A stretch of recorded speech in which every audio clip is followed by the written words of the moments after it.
એક વાત કહું, હેપી વેલેન્ટાઇન ડે ડિયર. હું આવી જ છું, તને ચાલશે ને? અને પ્રેમ બહુ જોઈશે મને, તારાથી થશે ને? સાંભળ, આ વેલેન્ટાઇન પર તારા જોડેથી મને ઘણી બધી ગિફ્ટ જોઈશે. પહેલાં તો દરેક હાલતમાં તારો આ સાથ જોઈશે. આ આંગળીઓ વચ્ચેની ખાલી જગ્યાને પૂરવા તારો આ મજબૂત હાથનું લોક જોઈશે.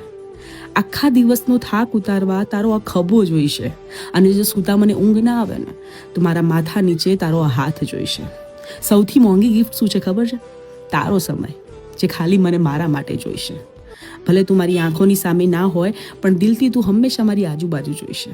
બહુ ડિમાન્ડિંગ નથી હું, પણ જ્યારે જ્યારે મન થાય ને ત્યારે ત્યારે તારા બાઇક ઉપર એક લોંગ ડ્રાઈવ જોઈશે. જમવાનું તો હું બનાવી લઈશ, પણ એનો પહેલો કોળિયો તારા હાથથી જોઈશે. મૂડ બહુ જલ્દી બદલાઈ જાય છે મારો. ક્યારેક વગર વાતે ઝઘડું ને તો તારો આ પ્રેમ જોઈશે. ગુસ્સો બહુ આવે છે મને, તને પણ ખબર છે. બસ એ જ ગુસ્સાને શાંત રાખવા તારામાં પેશન્સ જોઈશે. હું જિદ્દી પણ ઘણી છું, એને પૂરી કરવા તારામાં જીગર જોઈશે. પૈસાનું તો શું છે, જોડે કમાઈ લઈશું. બસ તારા તરફથી એક નિસ્વાર્થ પ્રેમ જોઈશે. અને હા, દાદાગીરી બહુ કરું છું હું, એને સહન પણ કરવું પડશે. હું આવી જ છું, તને ચાલશે ને? પ્રેમ બહુ જોઈશે મને, તારાથી થશે ને? પહેલાં જ કહી દેજો.